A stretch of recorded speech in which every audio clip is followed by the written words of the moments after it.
comfort can be a prison in your life. Sometimes you have to look at Jesus walking on water. Make sure you are not one of the people in the boat shouting, wow, wow, Peter is walking, wow. You will never profit from spectating. You only pay. If you won't pay money, you pay attention. You only pay. That seed of greatness is I have something to contribute. I didn't just come to pass. If I'm not the king, at least I will be in that environment. Don't miss it. God anointed David as king. But before God put him on the throne, I'm telling you why some prophecies are not working in your life.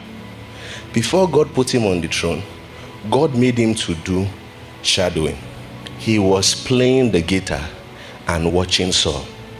Even though Saul was a bad king, God was teaching him how not to be like that. If you are not around the throne, God won't give you one. And the only way to be around the throne, you don't have throne. You have to go and serve it. If you are not faithful in another man's thing, who shall give you your own? If you are working somewhere and you are doing that thing shabbishly, honestly, you will die on paycheck. You go late, you overspend break, you cannot have ownership like that. One of my friends told me, she was working somewhere. So she started working there. They put her in this department. After a while, they moved her to another department. After a while, they moved her to another department. There were 3 other departments that were open, that she had not worked in that organization. And they were lower departments. So she went to meet her boss. Please, can I go and work there? The boss said, that is harder. And that's more like, it's a media company.